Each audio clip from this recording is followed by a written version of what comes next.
Good morning and aloha. I'm Ron Shiira, president of Hawaii Baptist Academy and a proud 1975 alum. It's the first day of our virtual Alumni Week, and we have a great lineup in store for you over the next several days, filled with stories from our alumni, faculty, and staff. You will enjoy hearing about all the amazing work our alumni are doing as leaders, mentors, and contributors serving in our community. I am thankful for the reminder that no matter where we are in this world, and even as we reopen on the other side of the pandemic, we are able to stay connected through technology and fond memories as we share of the time spent together at HBA. This is a testament to our Lord and Savior Jesus, who remains our one constant. He remains so faithful and continues to bless our school. The culmination of our time together this week will be on Friday, July 9th, with a live stream Ho'olaule'a on YouTube at 7 p.m. Hawaii Standard Time. Enjoy performances by Josh Namba from the class of 2016, Tifa Imua Garza, and Mila Gibson, along with the Brothers, featuring James Roche from the class of 1985, who will be our MCs. We hope that those of you who are near or across the seas will enjoy the sights and sounds that make Hawaii so special and reminisce of your time at HBA and the special community that you are a part of. Don't forget to connect with us on Facebook, Instagram, or on our website at www.hba.net. We'll be streaming live and interacting with all of you through our virtual platforms, and we look forward to hearing from you. Thank you for being a part of HBA's story, and in doing so, a part of God's story. You are partners in creating an even brighter future for our school and our world. We are grateful for you and your continued support. Enjoy the week. Go Eagles.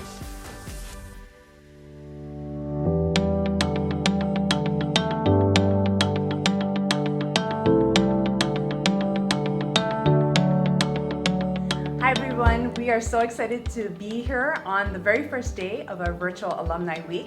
Today, who I have here with me are three very special people that I'm very excited to talk story with this morning. So first we have Cindy Gaskins, our elementary campus minister, Tony Traughber from the high school, and he's our Bible teacher and does faith integration, and then Rob Lockridge from the middle school campus minister.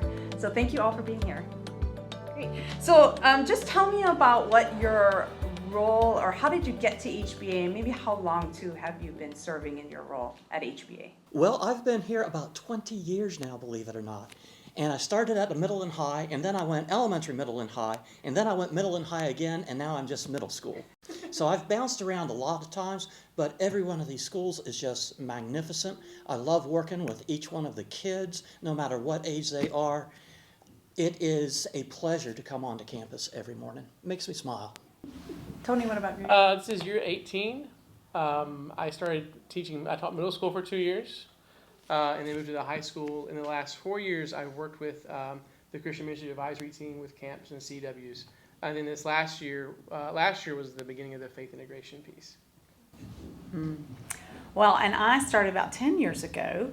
I was a substitute teacher because I had two kids and they did not want me to be in their classrooms. So I was at the high school as a Bible teacher, and then I came here to the elementary school, and then I did both, and now I'm happy that I'm just one job with elementary students. That's wonderful. It seems like you guys have had many hats throughout the years.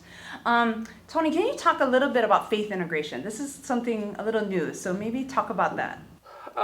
So one of the things that in our last accreditation process we kind of wrestled and worked with was this idea that what does it mean to be a Christian school? Like, what does it mean for our curriculum? What does it mean for our extracurricular stuff? And so as we went through the conversation about who we were as a school, I think the idea was it oftentimes feels like we have our education is quality college prep, but it wasn't necessarily taught from a Christian perspective or a Christian worldview.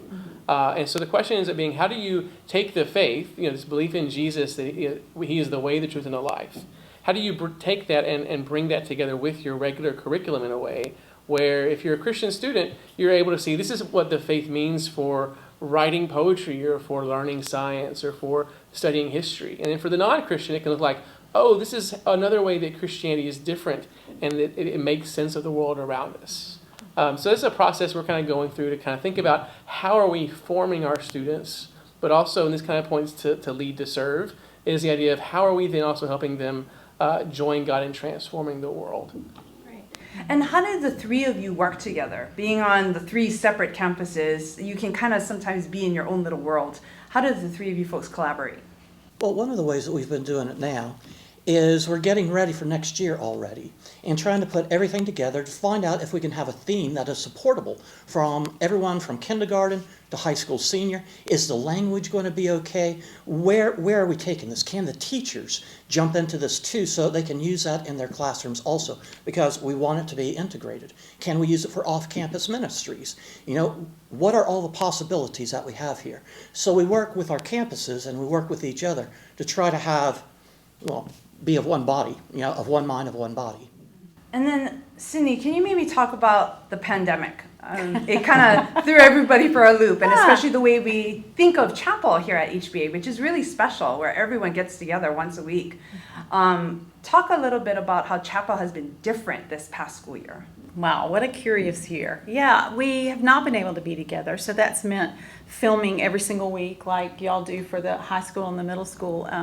But it's also because there's been student involvement through the years. So trying to capture those students' opinions and thoughts and fun so that I've learned a whole lot about how to put together a chapel message that's not as long as I used to do, which is probably good, and to put in there elements that are interactive for students, so they're not just watching. They can pause a button and then they can have discussion in class, or it gives them something to do later after chapel is over with. So it's been fun. It's been a lot of work, but we've had some very creative people, and I'm thankful that we can put stuff together that kind of works for Wednesday mornings. That's great. Can anybody talk to CEW, so Christian Emphasis Week? How did Christian Emphasis Week look this past year? Okay, for the 7th graders, it was the first time that they had seen each other in 12 months. And it was amazing because these kids sometimes, you know, they just looked like they weren't paying attention in, you know, our G-Meet classes or things like that. But as soon as they got on campus and as soon as they saw their best friend, their faces just lit up. And we did all that we could to physically separate those kids. But for them to play games together, for them to enjoy their own company, we had a wonderful chapel and worship. And then our teachers jumped in on this thing so they could lead the family groups. And it was just a great day. As a matter of fact, the parents came to pick up their children. And the parents are texting their children to come to the car. Well, the students are not coming to the cars because they want to stay with their friends because they could be with their parents anytime. And so George and I, Mr. Hanzaki and I, had to physically go out and find these children and bring them back to their parents. It was great. That's great. Tony, what about the high school? So for us, the CW, so we actually repurposed the acronym. So Christian Emphasis Week became Christian Emphasis Wednesday. And so by the time we got to seniors, you know, usually seniors have the second camp around Thanksgiving. So we finally they were back on campus a bit by bit in second quarter. So we were able to bring the entire grade on campus, like Rob mentioned. We tried to bring what we could from camp because you don't want to lose the camp program, and then you try and bring a little bit from CW, which is it's its own beast, right? And so like for senior CW, we were able to bring some of the raft stuff in from senior camp with the advisor panel. We tried to have a Thanksgiving meal like we do every year for senior camp. So we were able to try and blend in some of the camp stuff that you don't want to lose. So like with sophomore camp, you know, we did our best to maintain as much of the excitement of that very unique event, while also saying, you know what, we got to find other ways to bring in things from, you know, freshman camp, which is always more evangelistic. So it was interesting. We brought in some not old fashioned, but some people that have been doing worship for us for the last few CWs. They recorded things for us. Brandon Ahu came in, and Willie came in and talked to our kids. So it was fun because it was a trial run. It was a hybrid kind of camp CW experience, so that they can remember a little bit of what was unique pre-pandemic. So talk to me about, like, for alumni, because this is for Alumni Week. Have alumni come back to visit? And what kind of stories, or, you know, maybe they weren't the best while they were at HBA, but, I mean, tell me some of the success stories of some of those alum. I've got a great one from CEW. We have a third generation student who's a sixth grader this year. Madan, Abe, and his dad, Gavan, I connected with him through CEW. And we've been doing community things around our neighborhood for the last 5-6 years. And he is the director at Ho'opono, the training school for blind services. So that classroom, and every classroom for CEW they were contained. We didn't mix or match anything. So that class decided they would take Ho'opono for their outreach. And they designed 3D Christmas ornaments for the staff. They learned the Braille, and that's what they put onto the Christmas ornament. So Madan got to share a little bit about what his dad did. His dad zoomed into the class, and we've had a great relationship with Ho'opono. He also has provided readers for our kindergarten class. So I just feel like he's part of our faculty. So I love what he has done, and now Madan gets to carry on that tradition as a student. That's great. Any other? Well, two people I'm thinking of right off the top of my head is John Kaneshiro and Josh Namba. Both of them have come back to lead worship here at the school, and just wholeheartedly in everything that they did, just poured out, what they've learned to all of these students. So, there's many others, even people at my church that are in leadership positions that have graduated many years ago. But we have Mike Tanagawa and Gail Tanagawa that have been in leadership positions. And you just kind of see there's a difference about an HBA alumni. There's that extra love, that extra giving, and exactness in what they do. You get a lot of different people have a lot of different experiences at HBA. Some of them leave, in a really positive sense. Others they still wrestle with stuff, they're trying to make sense of faith. And so it's been interesting for me just to run into kids. They're not kids anymore. To run into former students. Downtown, they're working their jobs, and they're doing accounting, or they're working finance, and you just kind of catch up for a while. And just to hear their story, right? Because they're all, they're going in all different kinds of directions. In the last couple of years, so Christina, who also works with our CW program, she contacted Megan Horita and Riley Wada, who were some 2015 grads who are currently doing med school. And they came and spoke to our juniors at Junior CW. Mm-hmm. It was really good to hear how they are still wrestling in the right kind of ways with faith, what it means to be a doctor and to be a person of faith. Like, what do you bring to the table, what the faith brings to the table. So it's really good to hear them articulate that to juniors who are wrestling with, what do I do when I grow up?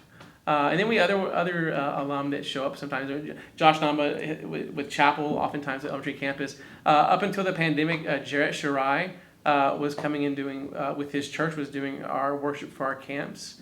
And it was great just to see him and see how he's grown the faith, and to see how he's able to talk to our kids or our students.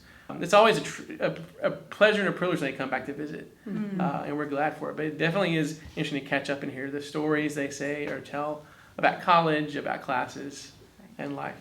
In this season of HBA, we're now at, I think, our 72nd anniversary or birthday of how long we've been around. Lead to serve, or having a servant heart, has been really kind of taken hold as some kind of a theme that we want to make sure students leave HBA with. What are some of the projects? Because I know you folks lead many amazing projects, and Ho'opono is one of them. But what are some of those examples or opportunities for students to just display that action of giving of themselves to others? In a pre-pandemic year, our Do Hard Things project with our freshmen was geared towards that. So we got a number of ideas from the Elementary campus because of how well connected they are in the community. And so when those things were more normal, we would be visiting a different area, elementary schools, the Kuakini Rehab Center, the Care Center, to give kids a chance just to go meet people and reach out and serve. They would learn about the organization, visit them, and then do a reflective piece. Because we're trying to connect that with our essers of love and commitment. Love is the idea that we love others because God loves us first. And then commitment is the idea that we are joining God in His plan of restoration. And so we do that by taking responsibility. I think a big part of whatever Lead to Serve looks like, it'll look like how are we helping our students learn to take responsibility for the world around them? So it'd be really interesting to watch post-pandemic what that looks like. Right. Just because it'll definitely be a different way of trying to do things. Right.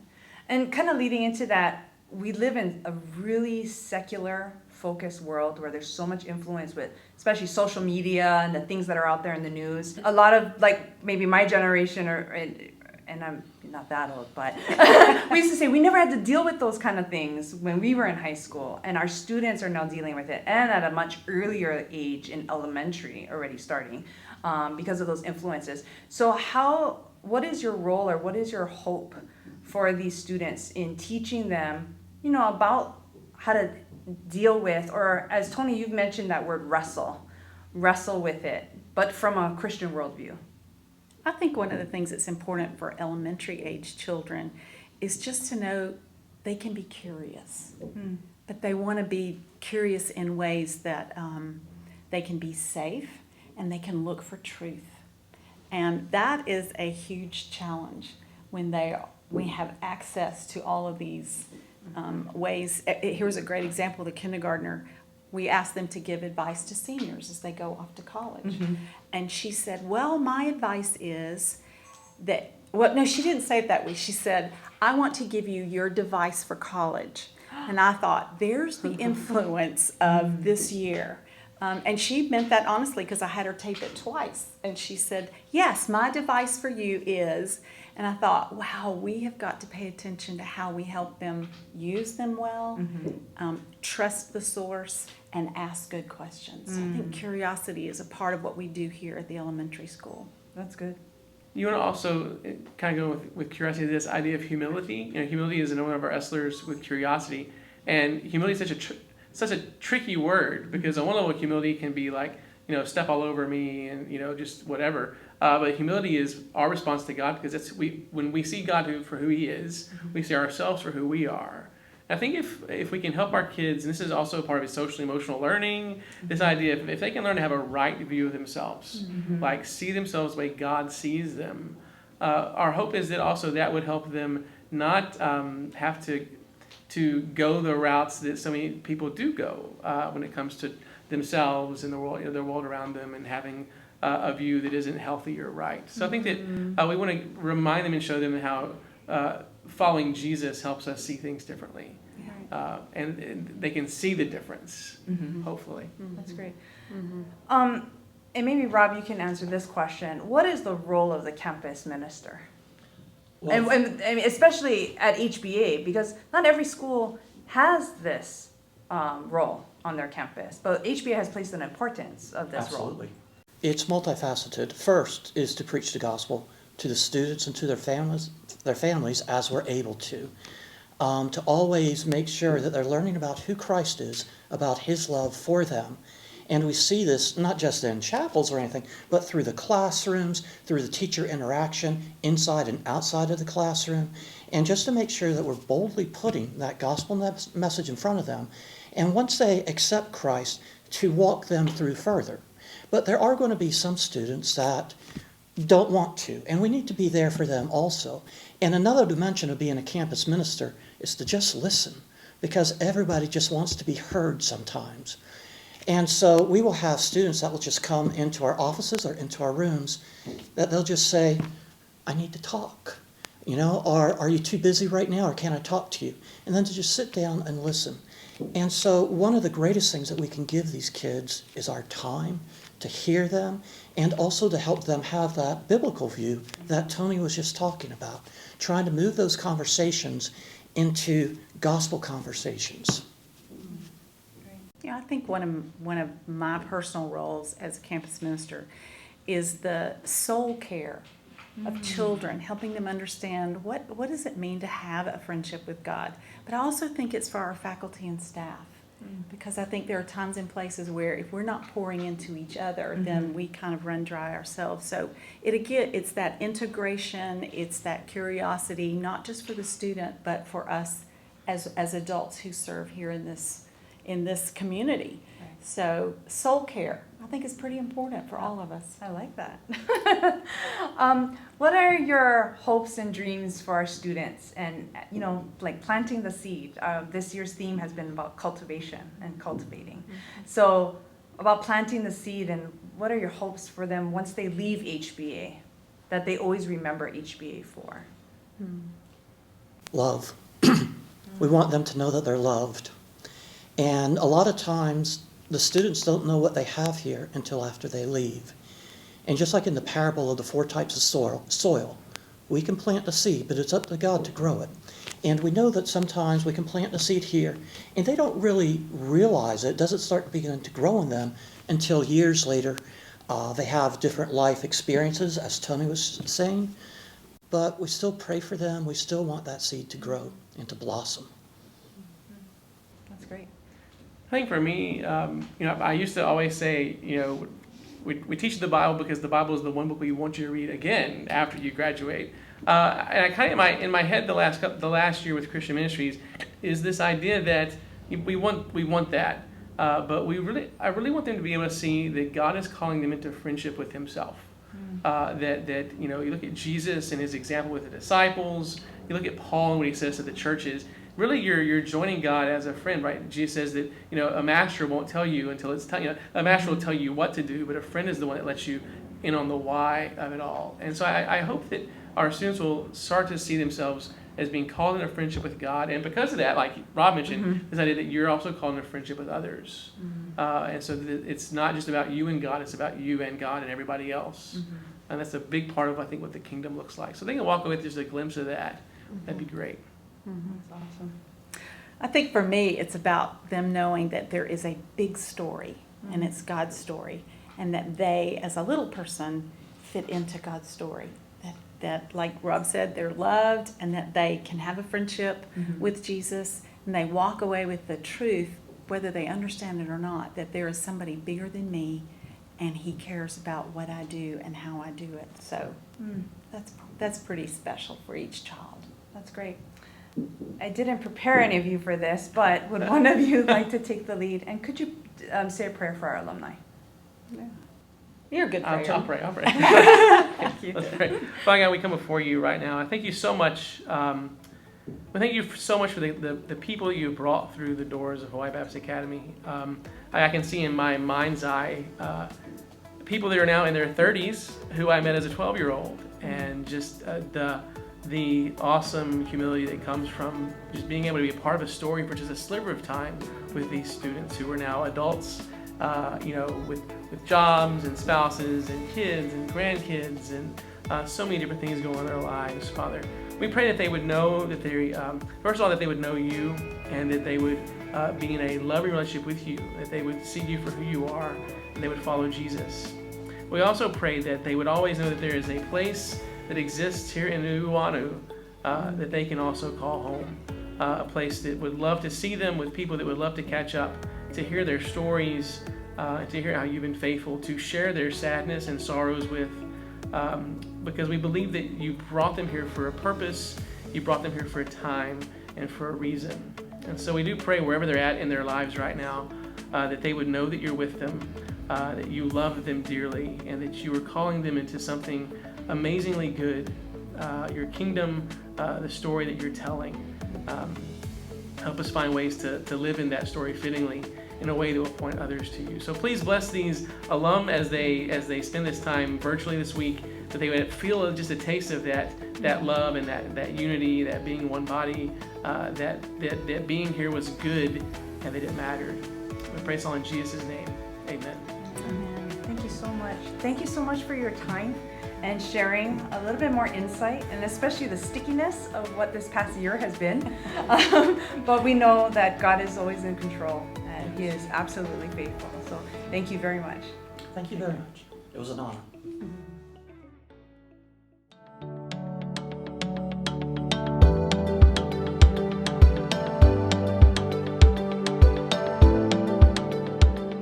I'm sitting here with the Abe family, which is an HBA 3-generation legacy family. Welcome.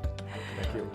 Absolutely. So we have here 3 generations. So Walter Abe from the class of 1964. Correct. Madan Abe from the future class of 2027, so a future graduate, and we have Gavan Abe from the class of 1998. Thank you so much. So let's just go ahead and get started and just jump in where you would like to jump in. Tell us about your HBA story. What brought you here to HBA? So maybe I'll start with you actually first. Well, I went to HBA from my 6th grade year. We had a teacher at HBA that lived close by. So we had, I guess my parents had the opportunities to say, hey, I would like to send my kids to a private school. So we ended up going to HBA. Not only myself, but my brother and my sister. Great. I started in the 5th grade. I didn't hear about it when I was younger before that, but found out when I got into HBA that my dad went to HBA. So I guess felt maybe a little bit of pressure, I don't know if he really had a good standing or not at school, but still, there's always that pressure. But at the same time, you feel a little bit of pride that, you're carrying on that legacy going to HBA, yeah. Okay, great. And Maddie, when did you start HBA? I started this past year in 6th grade. It was a difficult year because of COVID-19, and so it was hard to make friends. But since we had a good staff that helped us open up the school safely, I had friends from the start of 6th grade. So what are your some of your greatest memories of HBA? I remember not a lot of the trips. In fact, I remember we going to Molokai. I was in the choir, so we got to no go kidding. Molokai, yeah. And our senior year, we went to Kauai. We stayed at the church, and I remember we used to have the Mayday program, and I was a kahili bearer, and I don't know, I played basketball, In fact, we were the first basketball team that, we represented HBA as the first basketball team. Wow. It was the junior varsity anyway, And, I really enjoyed the teachers. I mean, they're warm and caring, and, that's what, I think I wanted my sons to, experience, and eventually, getting to know God and Jesus, and that influence, I think, would, you might say, control an individual, Mm-hmm. Great. Gavin, how about you?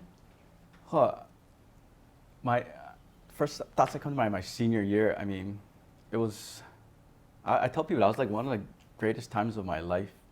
Yeah, I can remember like senior trip going to the Big Island, I mean, the camps. And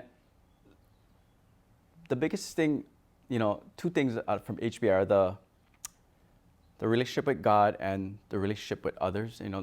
That's God's, greatest, the commandment. Right? I love Him and love others. And I really feel that was,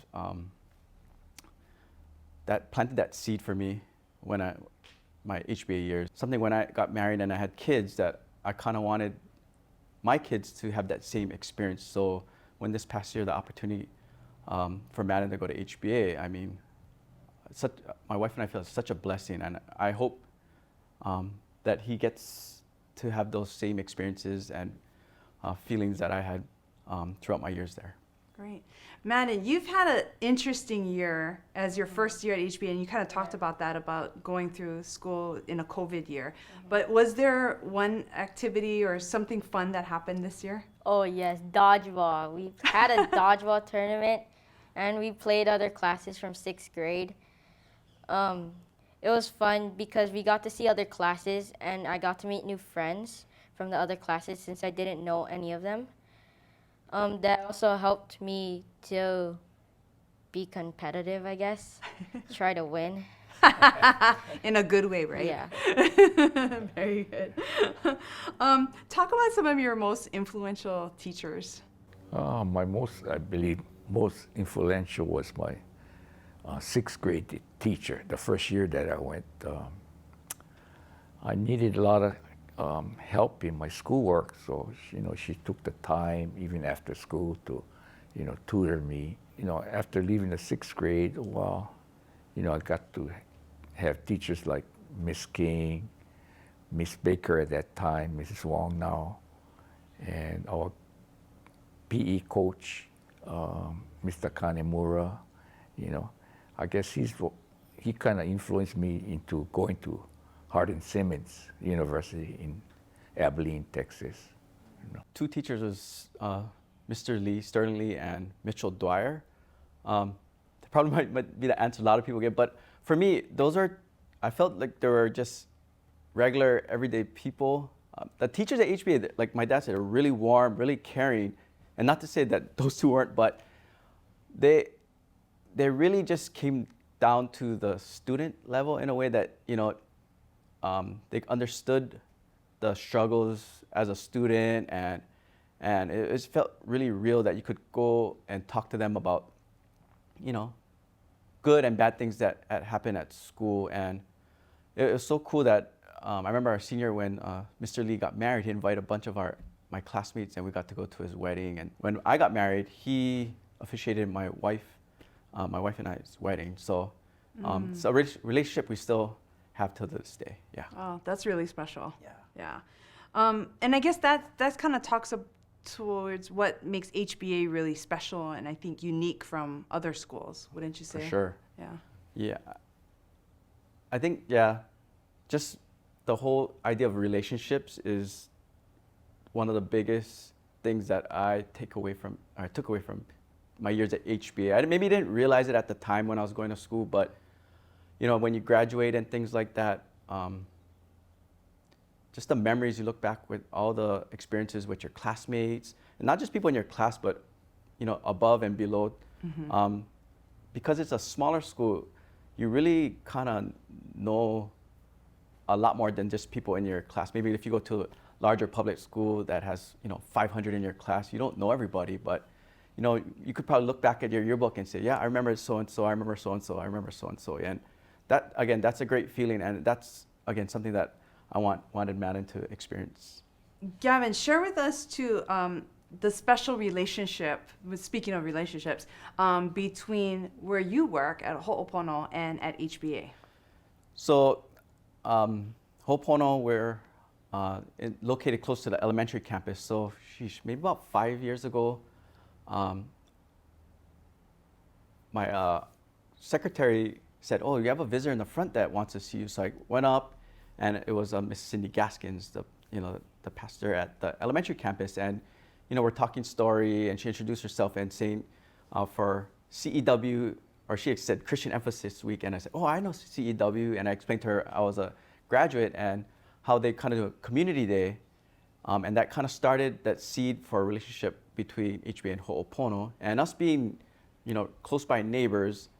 Part of the thing at Ho'opono, which I'm the community service outreach person, is to develop a relationship not just with our blind clients and their families, but also with the community. Yeah, It started with every year for Christian Emphasis Week.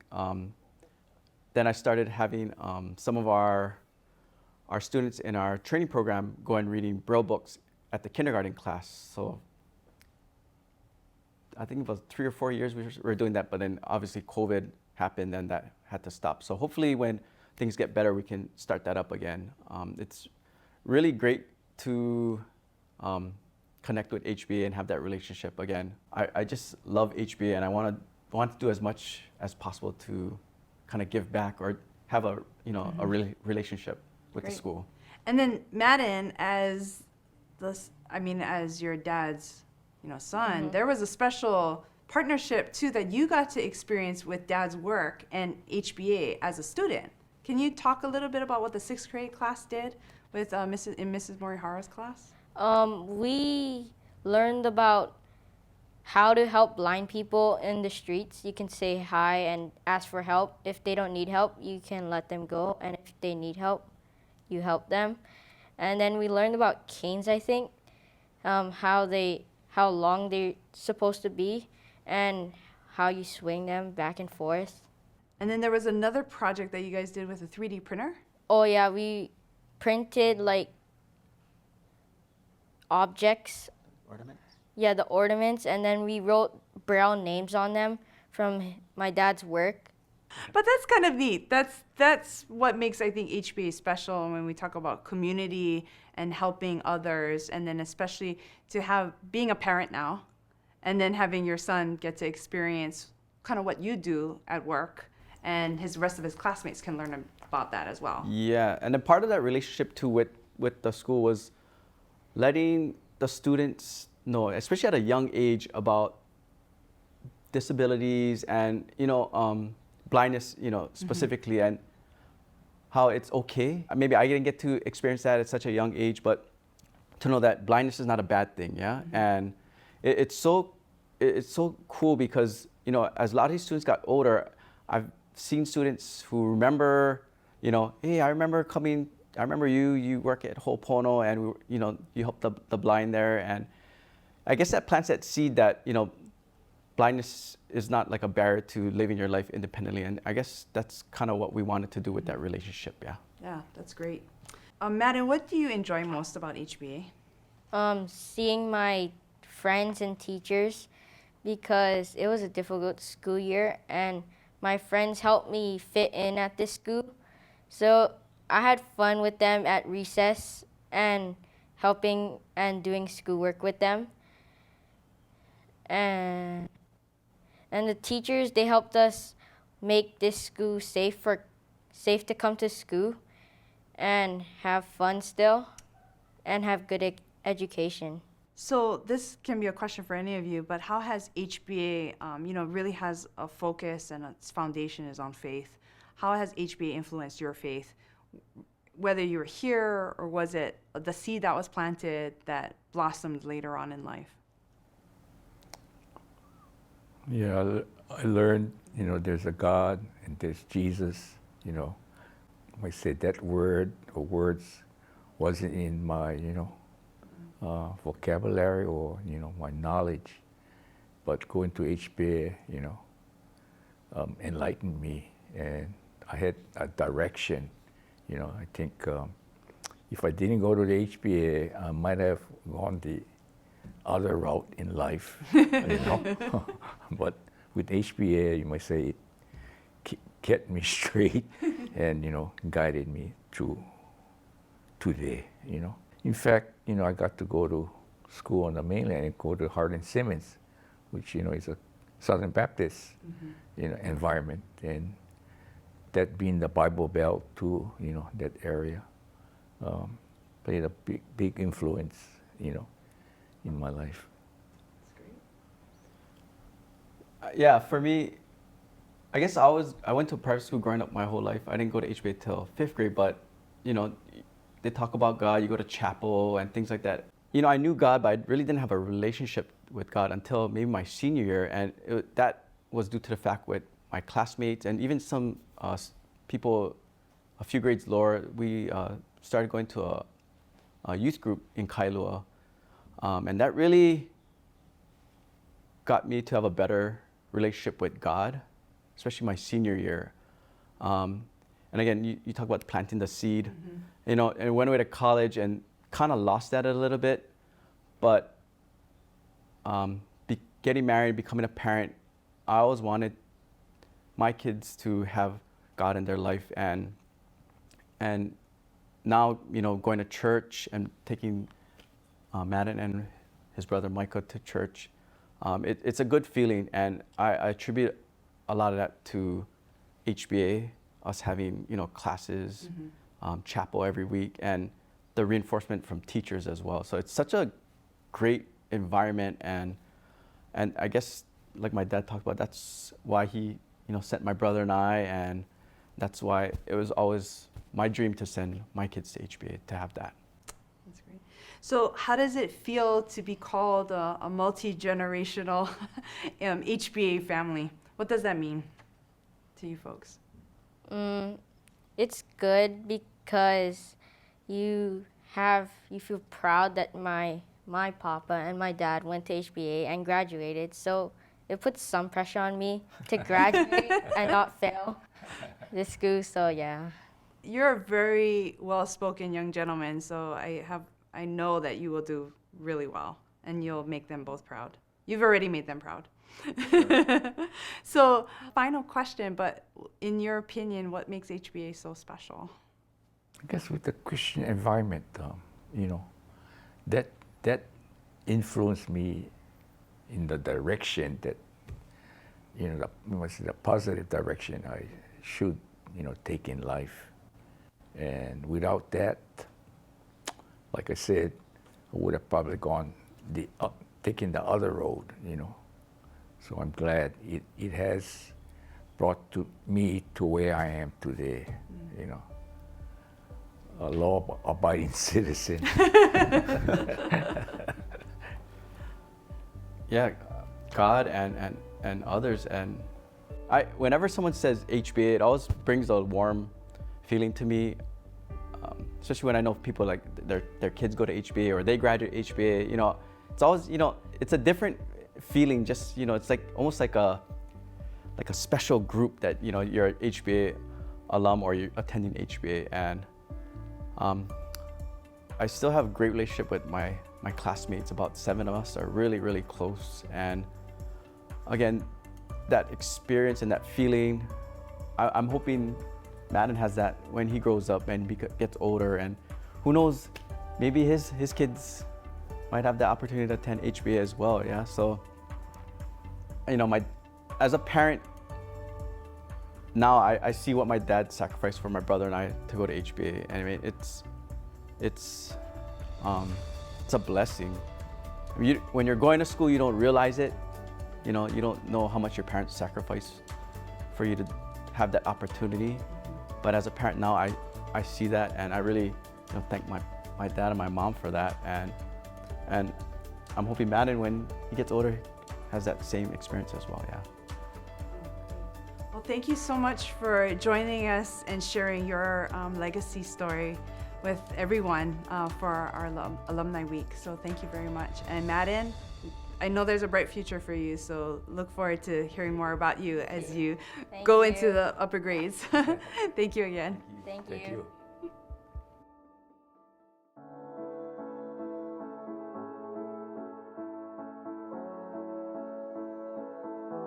Hi, my name is Dr. Wyland Luke. This is Ke'ala Chiropractic. This is my practice. I'm a chiropractor here in Honolulu, and I graduated from HBA in 2010. I was a lifer from K to 12.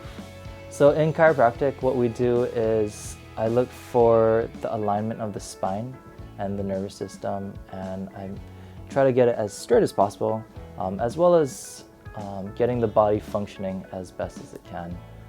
My whole goal with chiropractic is functionality and wellness, getting somebody to whatever their peak potential is, whatever their 100% capacity is. That's the whole idea behind Ke'ala and Ke'ala Chiropractic. Ke'ala is the crest of the wave, so that whole idea of that surfing wave, that 100% potential function, what we want to do is help patients get from wherever they're at, whether it's at 30% or 40%, help them to get to the top of that wave, that 100% potential function, and help them to ride that wave. What I do is I really adapt to the patient, whether it's kind of a gentle force or more of that movement sound that you feel or hear in a chiropractic adjustment. That way they can get their spine moving, they get up, they can move better, breathe better, overall just be more functional. After their adjustment and from week to week, I've literally heard them say, man, I thought I was gonna feel this pain and feel this way for the rest of my life. And this has just been a game changer because I can go and golf and feel good the next day. I can go and work through my entire work week without pain in my back. How I practice mindfulness in my own life is I try to take mental breaks throughout the day. It's very, very difficult to be mindful about yourself unless you're intentionally putting it in your schedule. If I don't have something planned out, then my my brain isn't going to automatically say, oh man, I need to be mindful and just take a break and care for myself. I mean, as a healthcare provider, I'm always giving, shoveling out. And unless you're taking intentional disruptions to receive and pour back in, then it's very, very easy to get burnt out. What I'm encouraging patients to do is take these appointments and really like, oh, okay, this is something that feeds you. This is something that helps you to take that step forward, take that step in caring for yourself. I think the 2020 pandemic really took a toll on a lot of people. Whether it's staying at home, sheltered in place, or working from home, or just social distancing. I think it took a big toll on people physically, but really emotionally and mentally as well. A lot of people are at home, they're on their kitchen table or wherever, and they're on their laptop. They don't have a workspace that's set up for them ergonomically. And I see that a lot. It's really built up in their backs. It's really built up kind of tension where I didn't see as much of it before. I mean, students are hit the hardest, I think, because they're on Zoom classes 6 to 8 hours a day. Then they have homework, and they're just in their room like this all the time. And this is going to put a ton of tension in that neck and back, and it's just going to cause things just to shift and become stuck where it's not supposed to be, cause headaches and migraines to pop up, and I mean, I've seen a huge shift in that over this past year. In order to keep the kind of the wellness and the practice and that mindfulness throughout the week, if someone is working on a computer at home and they're just hunched over, and first things that I tell my patients is, okay, let's fix this, let's get an ergonomical workplace. So instead of looking down at your computer screen, keyboard out over here, what we want to do is raise that up, get that to eye level, throw some dictionaries or something underneath there that we can get that computer monitor eye level, as well as get that keyboard in front of you so you're not just reaching out, have your shoulders forward, but really have that better workspace posture and that workspace ergonomics. That way there's a lot less tension in that neck area and that upper back. What I want to do is really encourage patients to exercise and get some movement regularly. Go to the gym, get that movement and strength in there. If not, then take walks outside because the air is fresh. I mean, taking walks outside, getting those steps in every day it's important. Movement is life, especially for the joints.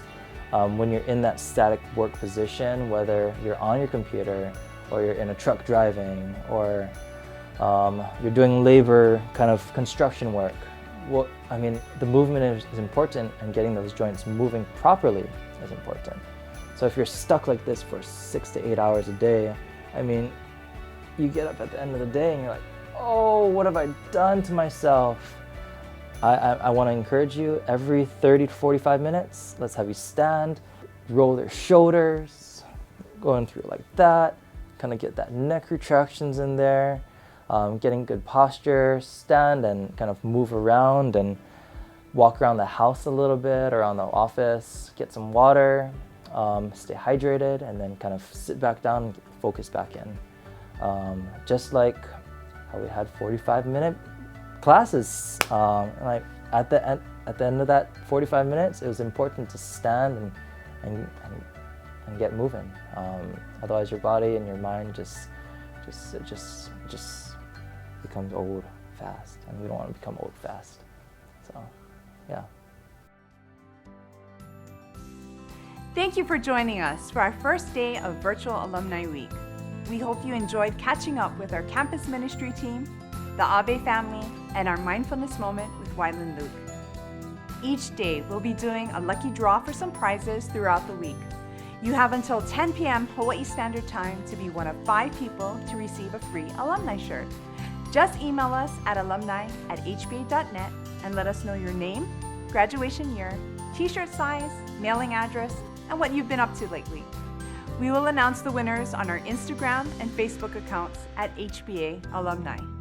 So if you don't follow us yet, now is a great time to do so. But don't worry, if you don't have social media, we'll be sure to email you that you've won. This past year has been challenging for everyone, as we all have had to adjust to a new norm. Recognizing a need to help HBA families who have been hardest hit by COVID-19, we started an Eagle School Fund to provide additional tuition assistance, making a Christian college preparatory education one that is a reality. From the start of this program, we have raised over $92,000 and have provided assistance to over 60 families. Thank you for your generous hearts. We are all in this together, and while some of us have been struggling, others have been able to help even more. Please consider making a gift to help families in need so that their children can thrive in a loving learning environment that will prepare them for life beyond HBA. Giving is easy and secure online at hba.net/giving. Thank you for being a blessing to others. We have a fun week planned just for you. See you tomorrow.